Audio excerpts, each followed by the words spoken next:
자, 오늘은 오순절 두 번째 주일입니다. 그래서 지난주에는 무슨 호국의 첫째 주일이기 때문에 호국에 대한 설교를 했지만, 자, 그 전주가 성령 강림 주일이고, 성령 강림 주일, 성령이 임하심에 관해서 말씀을 드렸다면, 오늘은 우리가 성령 안에 거하는 삶, 우리가 성령의 삶을 한번 생각해보고 묵상해보는 그런 시간을 한번 가지려고 합니다. 예수 믿는 여러분을 향해서 흔히 하는 호칭이 있습니다. 기독교인, 기죠? 기독교인. 앞에 기독자를 빼고 교인이라고 이렇게 얘기를 해요. 그러니까 기독교라고 하는 종교를 가진 사람이다. 그런 의미죠. 그래서 기독교 신자. 앞에서도 기독교를 빼고 그냥 신자. 이 말은 기독교 신앙을 가진 사람들, 뭐 그런 의미이기도 해요. 성경에 나오는 여러 호칭들도 있어요. 예를 들어서 그리스도인이라는 말은 그리스도를 따르는 사람. 사도행전 11장에 이제 나오는 호칭인데, 이 호칭은 그래도 성경에 한 6, 7번 정도 나와요. 그래서 신약 성경에 그리스도인, 그리스도 안에 속해 있는 자들, 그리스도를 따르는 자들. 그러니까 안디옥교에서 이 말을 처음 쓰기도 했지요. 그리고 성경에 주로 많이 나오는 호칭이 성도랍니다. 성도. 이 성도라는 말은 거룩한 백성들, 거룩한 사람들, 그런 뜻이에요. 그래서 구약의 이스라엘 백성을 호칭할 때 이스라엘 백성이 곧 자체가 성도예요. 하나님이 택하신 거룩한 백성이라는 거예요. 신약에도 이 성도라는 말이 많이 나와요. 그래서 그 성도 하면은 약 한 90번 이상, 거의 100여 번이나 나오는 이 말이 바로 성도입니다. 성도예요. 거룩한 사람들. 그런데 우리가 신약에서 성도라고 얘기할 때 그 성도라는 말의 아래에 암묵적인 전제가 하나 있어요. 그 암묵적인 전제는 뭐냐면 성령을 받은 사람이라는 뜻이에요. 그러니까 성도 하면 말 자체가 거룩한 자라고 우리가 얘기하지만, 그 거룩한 자는 어떤 자냐?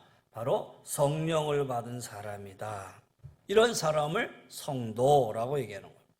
그래서 초대교회 성도들이 나는 성도입니다, 저분은 성도입니다 라고 성도라는 말을 호칭할 때는 그 사람은 성령을 받은 사람입니다. 그런 의미이기도 해요. 사랑하는 성도 여러분 성도들이죠. 그럼 여러분은 성령을 받은 사람들입니다. 할렐루야. 성령의 사람이다라는 거예요. 왜냐, 사도 바울이 고린도전서 3장 16절에 이렇게 말씀하고 있어요. 너희가 하나님의 성전인 것과 하나님의 성령이 너희 안에 거하시는 것을 알지 못하느냐 그랬어요. 너희가 하나님의 성전과 그 안에 하나님의 성령이 거하는 걸 알지 못하느냐? 그러니까 성도들 자신 안에 누가 거하신다고요? 성령님이 거하고 계신다는 이 사실을 잊지 말아야 된다라는 거예요. 로마서 5장에 8장에 보면은 바울은 이렇게까지 얘기합니다. 누구든지 그리스도의 영이 없으면 그리스도의 사람이 아니다. 그리스도의 영, 성령이죠. 누구든지 성령이 없으면 그는 그리스도의 사람이 아니다라는 거예요. 다시 말해서 성령을 받지 아니하고는, 내 안에 성령님을 모시고 살지 아니하고는 그는 그리스도인이다라고 말할 수 없다라는 거예요. 자, 이 말씀을 우리가 기억하고 오늘 본문의 말씀 25절을 한번 근거로 보려고 그래요. 25절. 자, 한번 같이 읽어볼까요? 시작. 만일 우리가 성령으로 살면 또한 성령으로 행할지니. 할렐루야. 만일 너희가 성령으로 살면 또한 성령으로 행할지니. 성령으로 사는 사람들이 어떻게 살고 어떻게 행해야 되는지라는 말씀을 알려주는 거예요. 그렇다면 여기 우리가 성령으로 살면 그랬어요.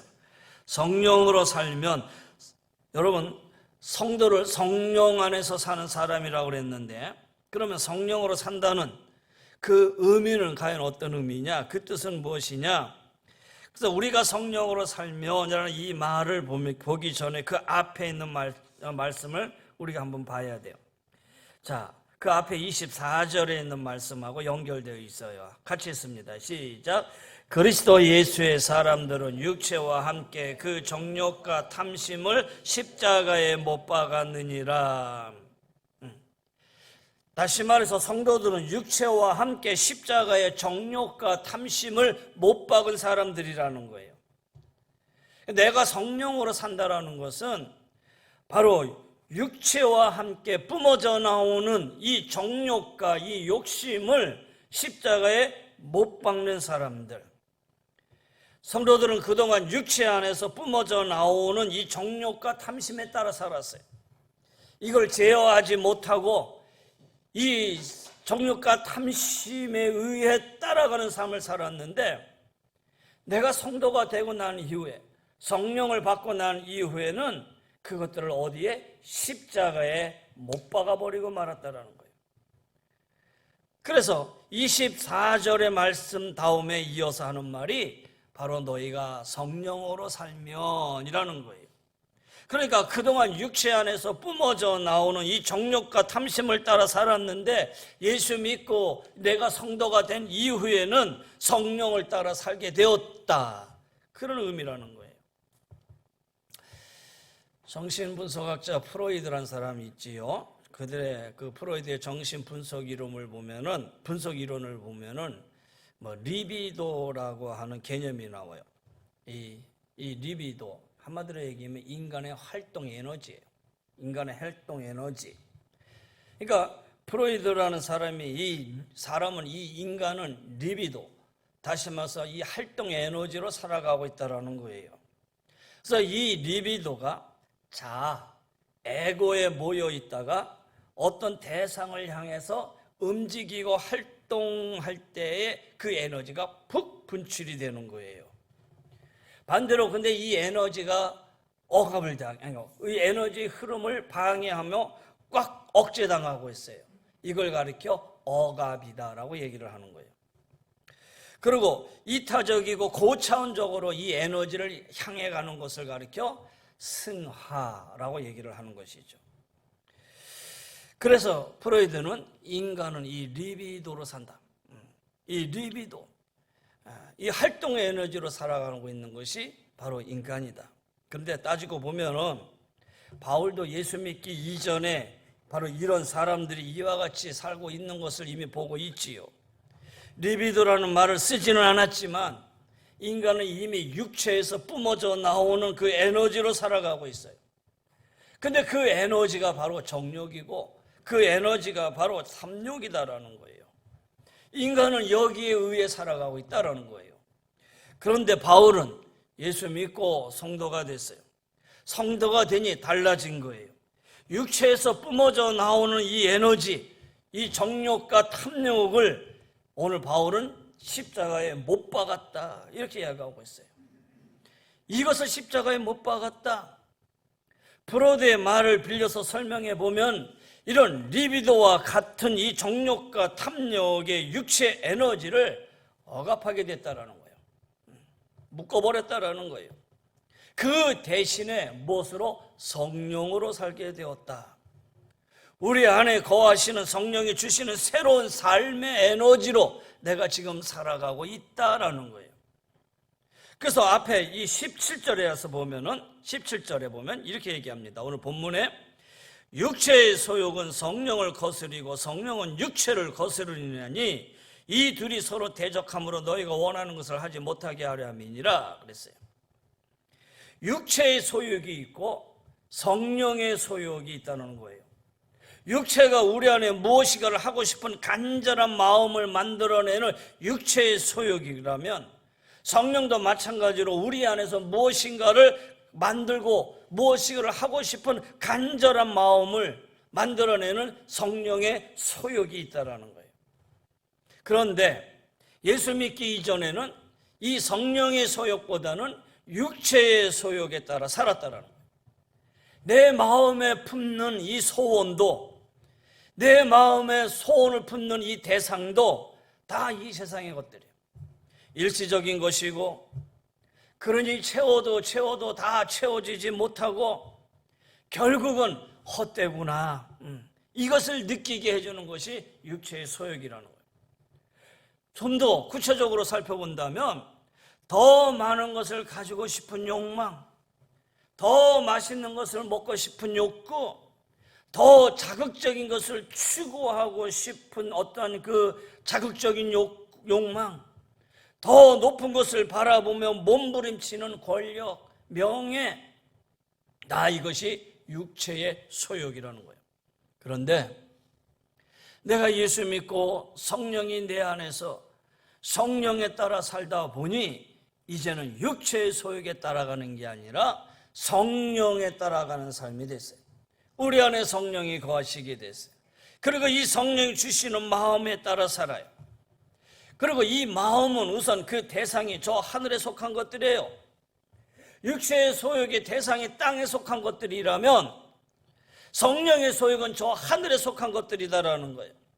하나님 나라에 가는 것들이다라는 거예요. 영원한 것이에요. 한번 채우면 늘 충만한 기쁨으로 우리의 삶이 이어져 가는 거예요. 구체적으로 좀 더 얘기해 본다면 이런 것들이에요. 성전을 사모하고 하나님 앞에서 예배드리고 싶은 마음, 기도하고 찬양하고 말씀을 묵상하고 싶은 마음, 하나님의 부르심을 받아 하나님께 귀하게 쓰고 싶은 마음, 귀하게 쓰임받고 싶은 마음, 하나님을 기쁘게 해드리고 하나님의 뜻대로 살고 싶은 마음, 이런 것들이 성령에 의해 성령의 소욕에 따라 살아가는 삶이다라는 거예요. 할렐루야. 다시 한번 얘기할게요. 하나님 성전을 사모하고 하나님 앞에서 예배드리고 싶은 마음, 기도하고 찬양하고 말씀을 묵상하고 싶은 마음, 하나님의 부르심을 받아 하나님께 귀하게 쓰임받고 싶은 마음, 하나님을 기쁘게 해드리고 하나님의 뜻대로 살고 싶은 마음, 성령의 뜻대로 살아가는, 성령의 소욕에 살아가는 사람이에요.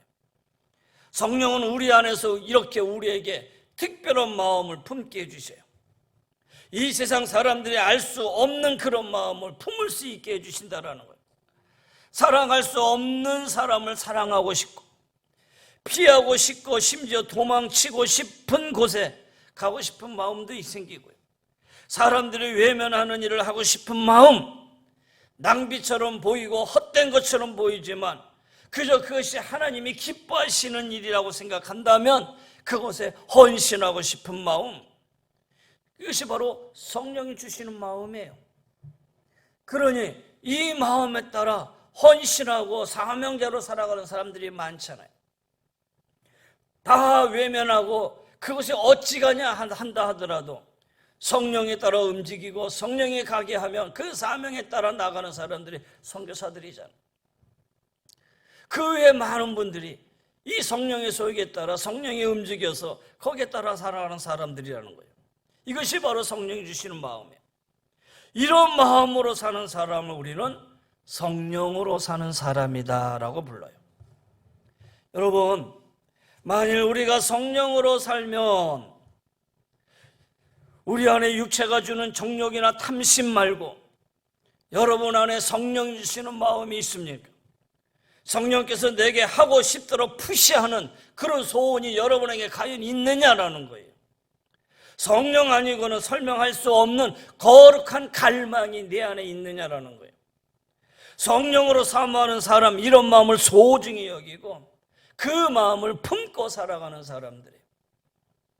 오늘 우리가 성도라고 얘기할 때는 적어도 이런 성령에 따라 살아가는 사람들이 되어야 돼요. 그래야 성도라고 할 수 있고 그래야 성령의 사람이라고 말할 수 있는 거예요. 여기서 한 걸음 더 나아가죠. 또한 성령으로 행할지니 그랬어요. 성령으로 행하라 그랬어요. 그럼 성령으로 행한다는 것은 무슨 얘기냐? 여기서 이 행한다는 말, 이 열이 스토케인데 이 말은 열을 지어가다라는 거예요. 발자취를 따라간다라는 거예요. 오늘 본문의 16절 말씀 보세요. 내가 이르노니 너희는 성령을 따라 행하라 그랬어요. 오늘 25절에 또한 성령으로 행할지니 같은 의미예요. 근데 여기서 한 가지 우리가 의문점으로 한 가지 질문을 던진다면 이런 거죠. 아니, 성령에 따라 살면 당연히 성령에 따라 행하는 거 아닙니까? 성령에 따라 살면 당연히 성령으로 행하는 게 아니냐, 이렇게 물어볼 수 있겠죠. 물론 그럴 수도 있겠지요. 그러나 좀 더 깊게 본다면 성령이 선한 마음을 내게 주셔도, 내가 성령으로 살고자 하는 마음을 내가 가지고 그 안에 살고 있어도 그것을 따를 것인지 말 것인지 하는 선택은 누구에게? 우리에게 맡겨주셨다라는 거예요. 우리에게 맡겨주셨다라는 거예요. 그래서 너희가 성령으로 살면 또한 성령으로 행하라 라고 얘기하는 거예요. 성령으로 사는 것이 마땅히 성령으로 행한다 그러면 이 두 가지를 구태여 나눌 이유가 없잖아요. 성령으로 살게끔 내 안에 마음을 주셨는데 이제 그 마음을 따르도록 내가 선택하는 것도 나에게 달려있고 여러분에게 달려있다라는 거예요. 고린도전서 2장하고 고린도전서 3장에 보면은 사람을 세 종류로 나눕니다. 세 종류의 사람이 나오는데 첫째는 육에 속한 사람이 나와요. 프스키코스입니다. 육에 속한 사람. 이것은 인간 정신을 뜻하는 이 프시케의 지배를 받으며 사는 사람이에요. 다시 말하면 아직 성령을 받지 못한 사람, 그냥 인간의 본질, 죄악의 본성에 따라 그대로 살아가고 있는 사람, 성도가 아니죠. 그리스도를 영접하지 않은 사람이에요. 하나님을 알지 못하는 사람이에요. 말 그대로 육에 속한 사람이고 땅의 것을 추구하고 정욕에 따라가는 사람들이에요. 그 육에 속한 사람, 프스키코스예요. 반면에 육신에 속한 사람이 있어요. 사르키코노이스예요. 이 육신에 속한 사람은 연약한 인간을 뜻하는 거예요. 연약한 인간. 다시 말해서 성령을 받았는데 이 죄악된 본성을 버리지 못한 채 사는 사람, 성령에 따라 살아가려고는 애쓰는데 거기에 해가지를 못해. 이유가 뭐예요? 마음은 원이지만 육신이 약하도다. 그거 아니겠어요? 성령이 이미 그 안에 주어졌는데 그렇다면 성령에 따라 살고 있다고 말하는데도 불구하고 성령으로 행하지를 못해요. 육신에 속한 사람이에요. 사르키노이스예요. 반면에 3장에 보면 신령한 사람을 얘기하고 있어요. 푸뉴마티코스예요. 이 말은 무슨 얘기냐면은 영을 뜻하는 퓨뉴마의 지배를 받으며 사는 사람들이에요. 영에 속한 사람들이다라는 거예요. 성령을 받은 영이 그 삶을 주도하고 있어요. 그리고 그 주도하는 삶에 따라가는 사람이에요. 순종하며 사는 사람들이다라는 거예요. 여기서 우리가 주목해 보는 사람이 첫 번째는 빼고요, 두 번째와 세 번째 사람이에요. 육신에 속한 사람하고 영에 속한 사람, 이 두 사람은 모두 육체는 가지고 있지만은 또 성령을 받았다고 하는 점에는 같아요. 성령을 또 받았어요. 그 이 육체 안에 바로 성령이 함께하고 있어요. 그래서 이 두 사람 모두 마음속에 육체의 소욕과 성령의 소욕을 가지고 있다는 점에는 같아요. 다시 말하면 연약한 본성에서 뿜어져 나오는 육체의 욕망을 느끼고 또한 성령이 주시는 거룩한 욕망도 느끼고 있다는 거예요. 이 안에 두 가지가 있어요. 육체의 소욕도 있고 거룩한 성령의 소욕도 있고요. 그런데 다른 점이 있어요. 다른 점은 뭐냐? 육에 속한 사람은 육체적 욕망에 사로잡혀 살아가요.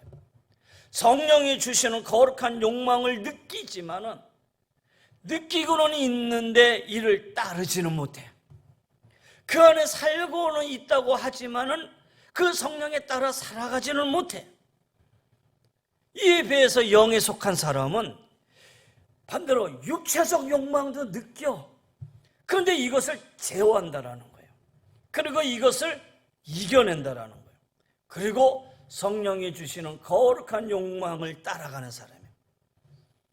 그러니까 두 사람이 똑같이 육체의 소욕도 있고 성령의 소욕도 있고 이 안에 똑같이 가지고 있는데 성령도 받았고 그 반면에 육체의 소욕도 있고, 그런데 육신에 속한 사람은 이 성령의 소욕이 육체의 소욕을 억압하지를 못하는 거예요.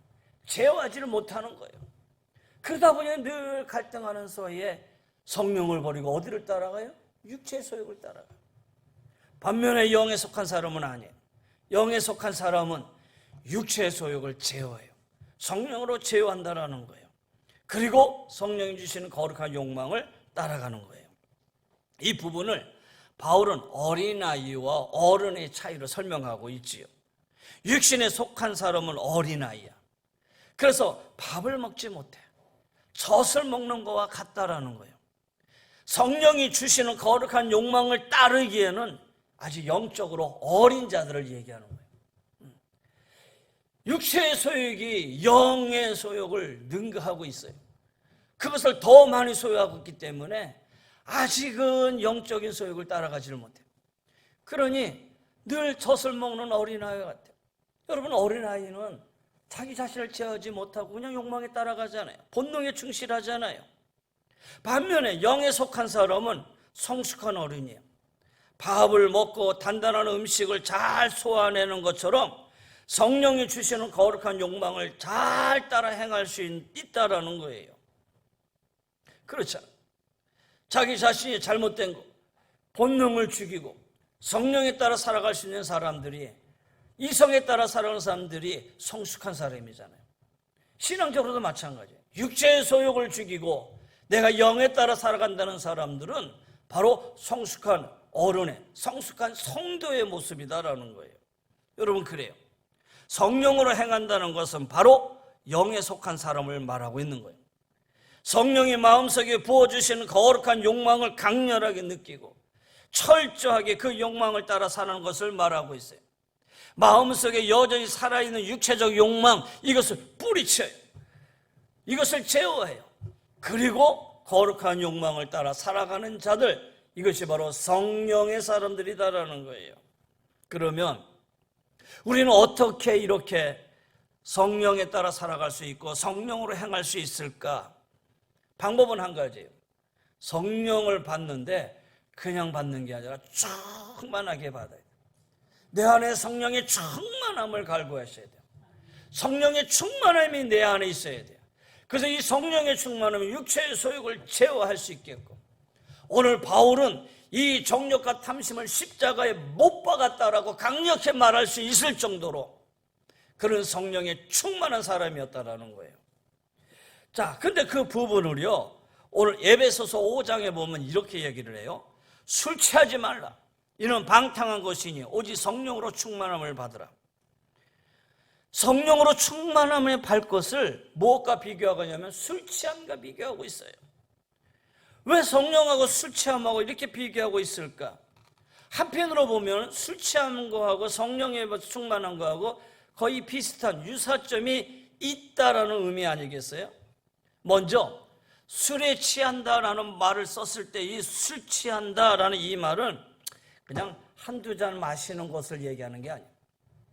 한두 잔 마셔서 정신이 멀쩡한 걸 얘기하는 게 아니라 술 몇 잔이 아니고 아주 취하도록 마시는 거예요.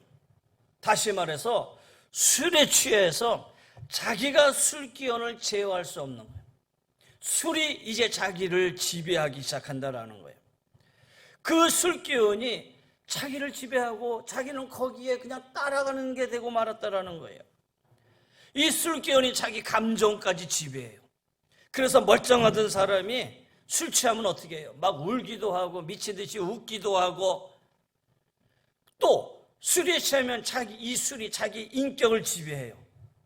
얌전하던 사람이 갑자기 소리를 지르고 옷을 막 벗어 제치기도 하고, 그리고 아무데나 가서 막 소변도 보기도 하고, 이 술이 자기 인격을 지배하니까 거기에 따라서 자기 자신이 아무것도 못하는 거예요. 성령으로 충만한 것도 비슷해요. 그냥 성령 받는 게 아니라 충만히 받아야 돼요. 머리끝에서 발끝까지 성령으로 차고 넘쳐요. 그래야지 성령의 강력한 지배를 받게 되는 거예요.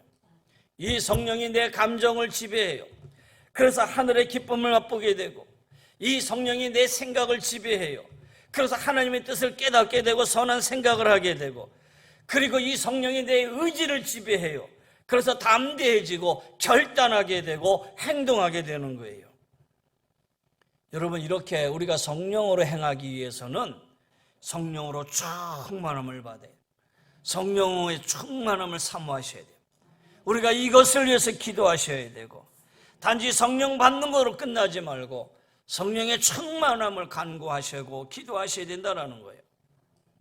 술 취함과 성령 취함의 다른 점이, 비슷한 점도 이렇게 있다면 다른 점은 결정적으로 달라요. 왜냐하면 열매가 다르잖아요.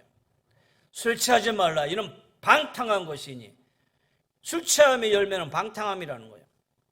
결국은 폐악이라는 거예요. 음행과 더러운 것과 호색과 쭉 나오잖아요. 반대로 성령의 충만함을 받으면 성령으로 행하게 되면 아름다운 열매를 맺게 된다는 거예요.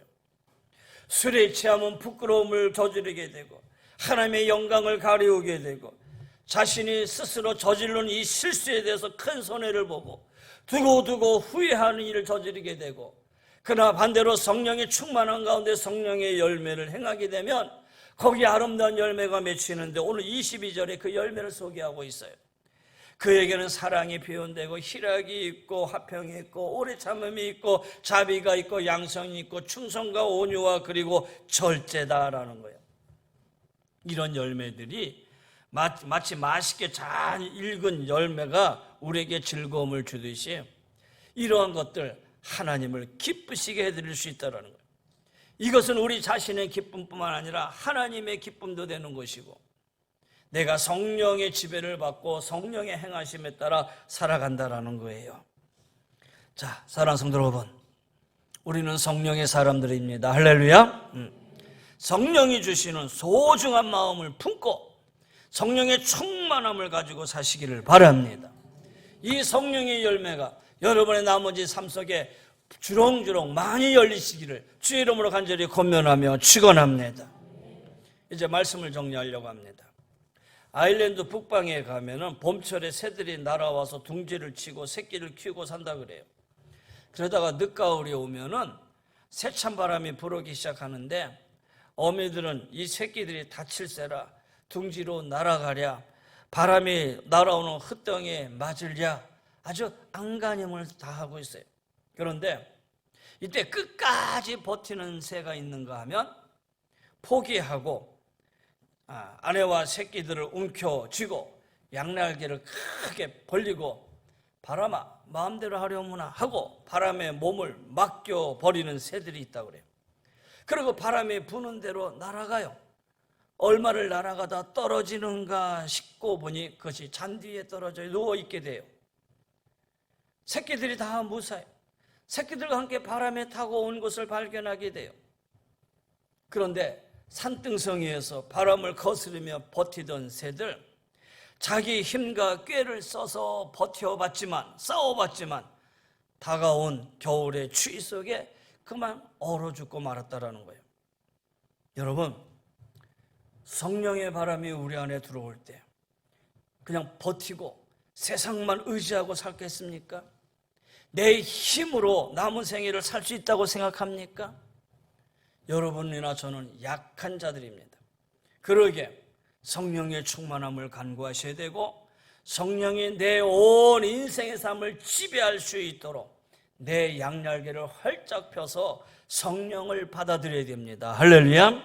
몸과 마음을 그 다음에 주님께 맡기면서 모든 문제들을 주님 앞에 내어놓고 우리가 기도하셔야 돼요. 성령이여 임하시옵소서.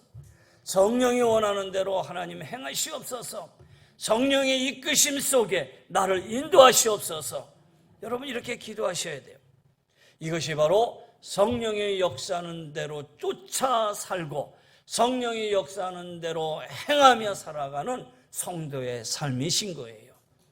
자, 이제 오순절 마가다락방에 임하셨던 성령의 역사가 오늘 여러분의 삶 속에, 하는 이 몸된 교회 우리의 삶 속에 충분히 임하셔서 여러분 성령으로 살고 성령으로 행하며 나가는 우리 은혜제일교회 모든 성도님이 되셔서 여러분의 삶 하나하나가 바로 성령의 인도하심에 성령의 열매가 가득하고요, 인간의 정욕과 욕심은 십자가 앞에 내려놓고 성령의 이끄심 속에서 정말 저분은 성도야. 성령에 따라 성령에 행하며 사는 사람이야. 이렇게 인정받고 하나님 앞에 인정받을 수 있는 우리 모두가 다 되시기를 주의 이름으로 간절히 권면하며 축원합니다. 기도하십시다. 이제는 우리 주 예수 그리스도의 은혜와 우리 하나님의 그 무한하신 사랑하심과 성령의 감화감동 변료 인도 충만하여 주시며 성령에 따라 성령으로 행하며 살기를 원하는 우리 사랑하는 귀한 성도님들의 저희들 가정 위에 삶의 터전 위에 영육의 강건함 위에 이 나라 민족 위에 또 질병으로 어려움을 당하고 있는 우리 성도님들 한 분 한 분 위에 주의 은혜가 영원히 항상 함께하여 주시기를 간절히 축원하옵나이다. 아멘.